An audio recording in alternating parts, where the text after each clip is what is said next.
नमस्कार स्टूडेंट, आप सभी का मेरे चैनल में स्वागत है। आज के इस वीडियो लेक्चर में मैं आपको बताऊंगी कि ओवरहैंगिंग बीम को 3 मूवमेंट थ्योरम से किस तरीके से सॉल्व किया जाता है। आप यहाँ देख सकते हैं, ये आपको एक ओवरहैंगिंग बीम दिया गया है। इसे ओवरहैंगिंग बीम इसलिए बोला गया है क्योंकि यहाँ पे ये आप सपोर्ट देख रहे हैं, सपोर्ट ए है, बी है एंड सी है। सपोर्ट ए के बाद भी यहाँ पे लोड लग रहा है, इसीलिए इसे ओवरहैंगिंग बीम कहा गया है।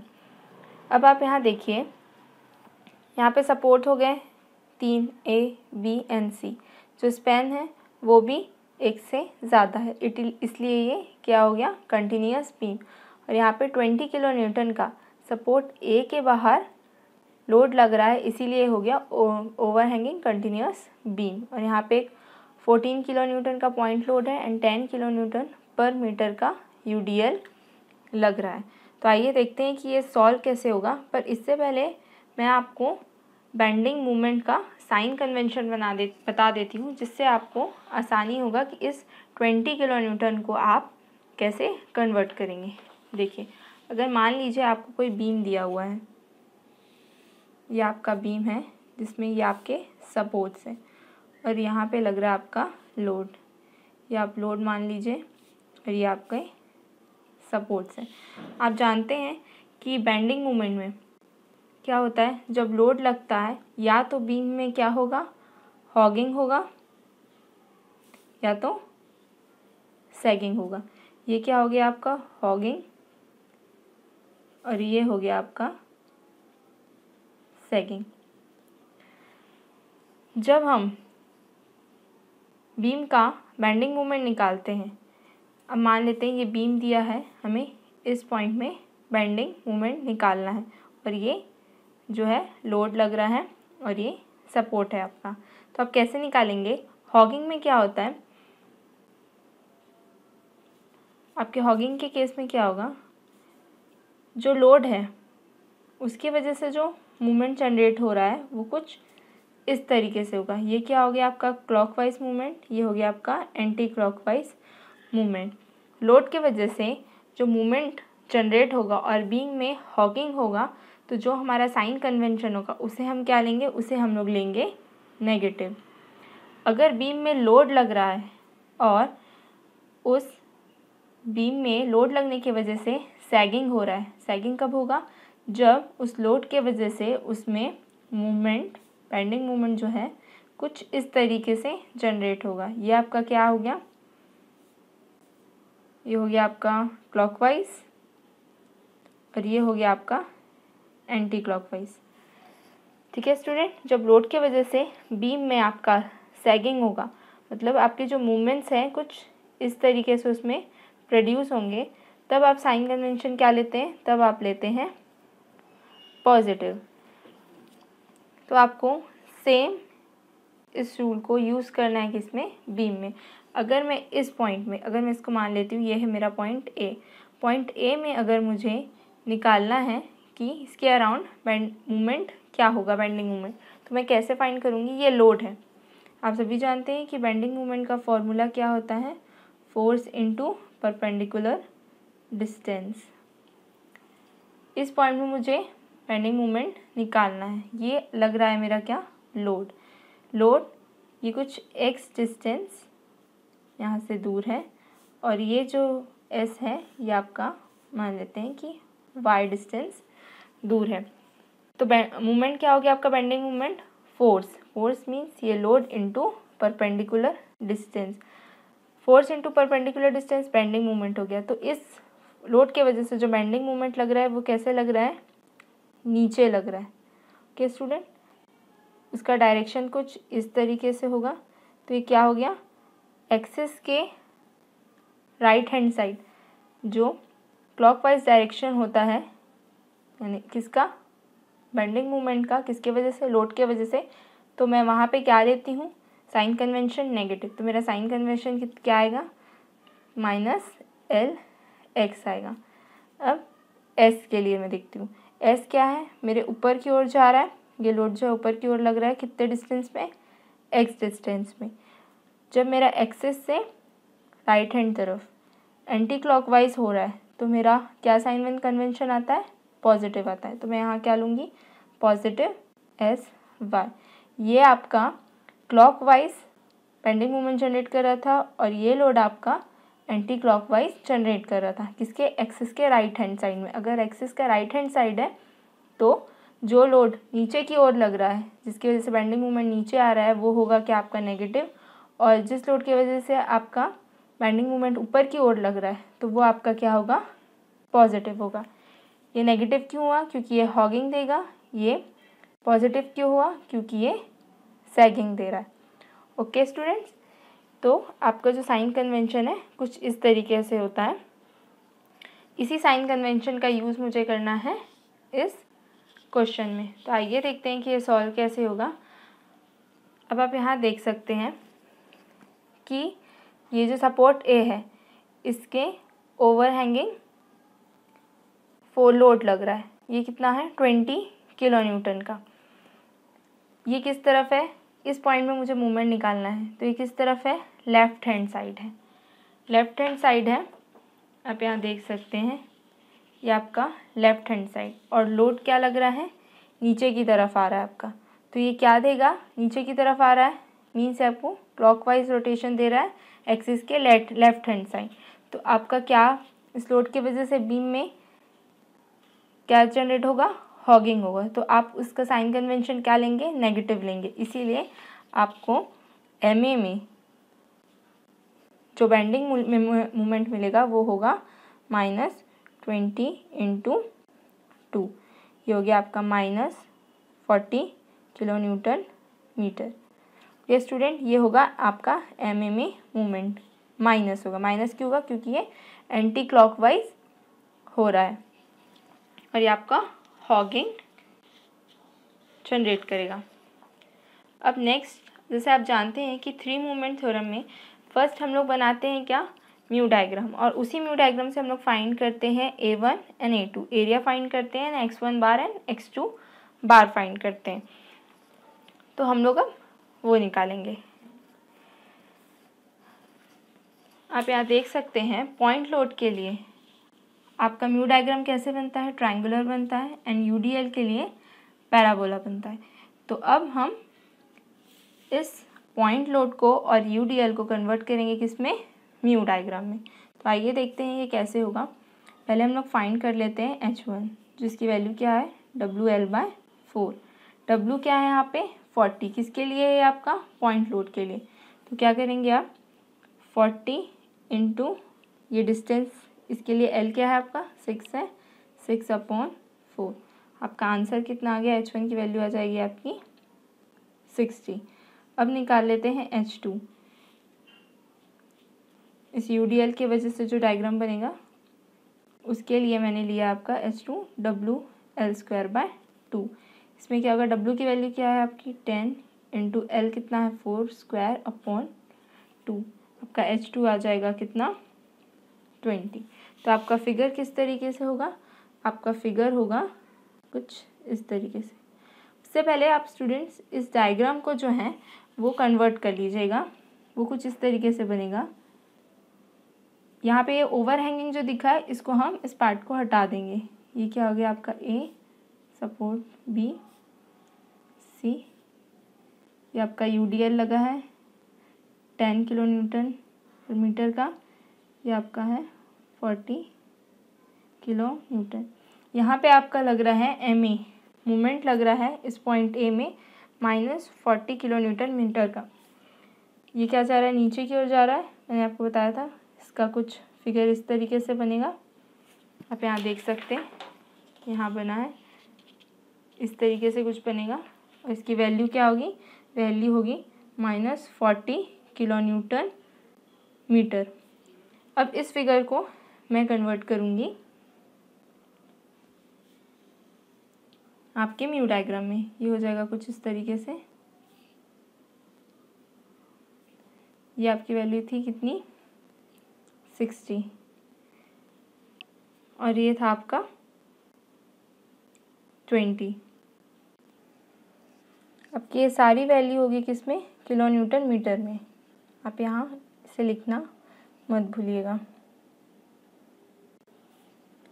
जो आपका म्यू डायग्राम होता है वो बनता है किस वजह से, जो लोड के वजह से जो मूवमेंट आपका इस बीम में आ रहा है वही डायग्राम होता है आपका क्या, म्यू डायग्राम। अब आप देख सकते थे इस लोड की वजह से यहाँ पे मेरे को -40 किलो न्यूटन का मूवमेंट मिला।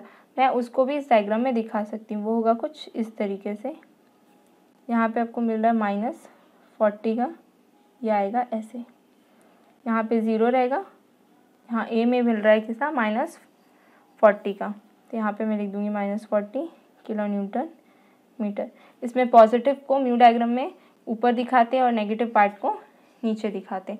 अब नेक्स्ट बनाना है मुझे क्या, mu dash diagram. Mu dash diagram किस वजह से बनता है, जो सपोर्ट के वजह से, जो सपोर्ट्स हैं इनके वजह से जो मूवमेंट आ रहा होता है बीम में, उसको हम लोग दिखाते हैं म्यू डैश डायग्राम में। ये है आपका म्यू डायग्राम। अब नेक्स्ट बनाएंगे हम म्यू डैश डायग्राम। उसके लिए हम अप्लाई करेंगे क्या, 3 मूवमेंट थ्योरम।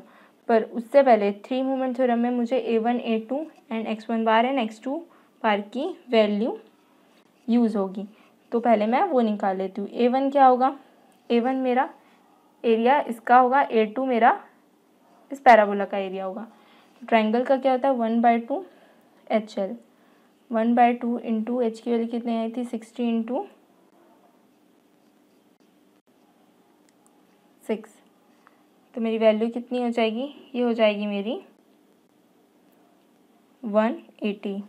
अब मेरी A2 की वैल्यू कितनी आएगी, 2/3 HL, 2/3 इंटू H कितना था मेरा 20, या आप मेरे देख सकते हैं H की वैल्यू आई थी, H1 था या H2 था, ये मेरा A1 है, मैं A2 निकाल रही हूँ इंटू 4, तो मेरी A2 की वैल्यू कितनी आ जाएगी 53.33।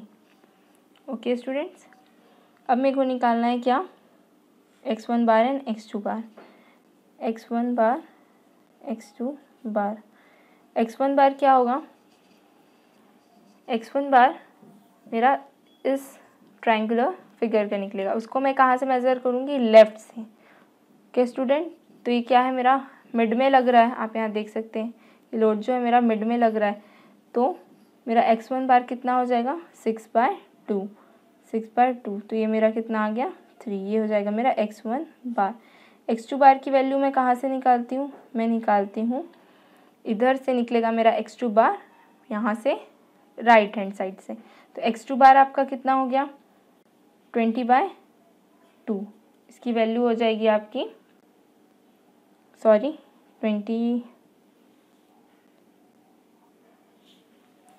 आपका 4 होगा, हम इस डिस्टेंस को लेते हैं, इसके बीच में डिस्टेंस कितना है 4 का है, तो ये हो जाएगा आपका 4/2, तो आपकी वैल्यू कितनी आ गई 2। x2 की वैल्यू है आपकी, x2 बार की वैल्यू है 2। अब यहाँ पे हम अप्लाई करेंगे क्या, 3 मूवमेंट थ्योरम। अप्लाई कर रहे हैं 3 मूवमेंट थ्योरम। अब इसका फॉर्मूला आपको पता है, वो क्या होता है, m1 L1 plus 2m2 L1 plus L2 plus m3 L3 plus 6a1 x1 bar upon L1 plus 6a2 x2 bar upon L2 is equals to 0। तो यहाँ पे आप क्या निकाल रहे हैं, अप्लाई कर रहे हैं 3 मूवमेंट थ्योरम। उसके लिए आपको क्या लगता है, आपको 3 सपोर्ट चाहिए और 2 स्पैन चाहिए, तो आप अप्लाई कर रहे हैं ए बी सी में अप्लाई कर रहे हैं 3 मूवमेंट थ्योरम को। तो यहाँ पे मूवमेंट क्या होगा, m1 होगा आपके ma के इक्वल, m1 होगा ma के इक्वल, m2 होगा mb के इक्वल एंड m3 होगा mc के इक्वल। ओके स्टूडेंट, तो अब यहाँ पे हम लोग पुट करते हैं, m1 की जगह ma पुट करेंगे। ma की वैल्यू कितनी आई थी आपकी -40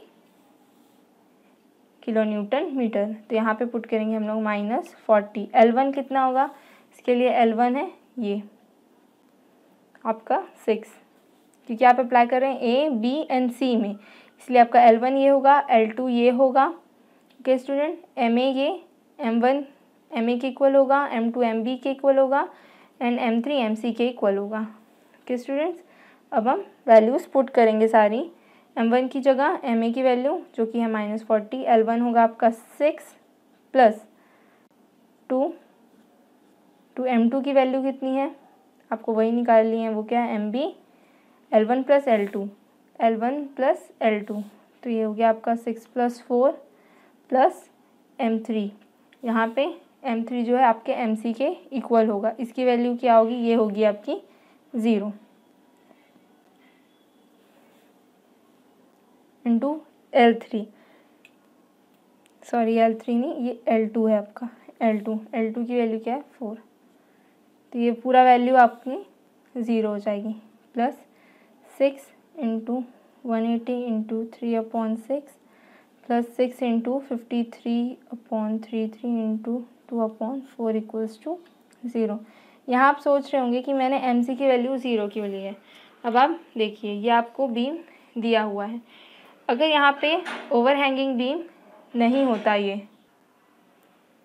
तो आपका ये जो 20 किलो न्यूटन है ये यहाँ पे नहीं होता, तो आपका कितना पार्ट होता, आपका होता सिर्फ A B and C। ये क्या है, एक आपका सिंपली सपोर्टेड एंड्स की तरह ये A and C काम करता, तो MA की वैल्यू भी 0 होती है और MC की वैल्यू भी 0 होती है, बट यहाँ पे ओवरहैंगिंग दे दिया है, इसी वजह से MA की वैल्यू आई है, बट आपका MC की जो वैल्यू है वो 0 ही रहेगी, इसीलिए यहाँ पे मैंने MC को लिया है 0। अब इसको जब हम लोग सॉल्व करेंगे पूरा, तो मुझे MB की जो वैल्यू मिलेगी वो मिलेगी कुछ ऐसे आएगी आपकी value, MB is equals to, इसको पूरा सॉल्व करने के बाद -22.99 वैल्यू होगी आपकी किलो न्यूटन मीटर में। तो स्टूडेंट, आपको सपोर्ट्स में आपको क्या बनाना था, म्यू डैश डायग्राम, तो आपको सपोर्ट्स में क्या मिल गया, मूवमेंट मिल गया। MA में कितना है -40 किलो न्यूटन मीटर, MB में कितना मिल गया आपको मिल गया -22.99 kilo newton metre and MC की वैल्यू आपकी आ गई कितनी, 0। आपको ये सारी वैल्यूज़ मिल गई हैं, सपोर्ट में कितना मूवमेंट लग रहा होगा। तो अब हम बनाएंगे क्या, म्यू डैश डायग्राम। यहाँ आएगा आपका म्यू डैश डायग्राम, वो होगा आपका कैसे, यहाँ पे आ रहा है आपका MA में -40, ये हो गया आपका -40। म्यू डैश डायग्राम में क्या कर रहे थे, नेगेटिव को, जितनी भी नई सारी जो नेगेटिव वैल्यू आती है वो सारी ऊपर की ओर ही बनती है, तो ये हो गया -40। अब MB की वैल्यू कितनी थी, -22.99, वो कुछ इस तरीके से यहाँ पे होगी, और MC में वैल्यू थी 0। अब आप इसे जोड़ दीजिए, तो ये हो जाएगा कुछ ऐसा। कि स्टूडेंट, ये हो गया आपका MA, ये MB and MC। Last step है आपका, जिसमें आप अपना फाइनल बेंडिंग मोमेंट डायग्राम बनाते हैं। उसके लिए आपको क्या करना होगा, इस mu diagram and mu dash diagram को दोनों आप एक दूसरे से जोड़ते हैं, फिर जो भी पोर्शन म्यू और म्यू डैश डायग्राम के बीच में आता है वो शेडेड पोर्शन ही आपका क्या रहता है, फाइनल बेंडिंग मोमेंट डायग्राम रहता है। किसके लिए, इस ओवरहैंगिंग कंटिन्यूअस बीम के लिए। तो आइए उसको बनाते हैं, तो वो कैसे बनेगा आपका,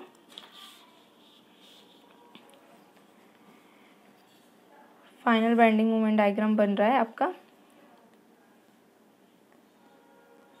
आपका नेगेटिव आया था, फिर आपका बना था कुछ ऐसे ट्रायंगुलर, फिर बना था आपका ये पैराबोला। ये आपका दिया हुआ था 60 किलो न्यूटन मीटर, ये आपका आया था 20 किलो न्यूटन मीटर, ये था -40 किलो न्यूटन मीटर। ये था आपका क्या, म्यू डायग्राम। अब बनाएंगे हम क्या, म्यू डैश डायग्राम। वो कैसा था आपका, वो था आपका कुछ इस तरीके से।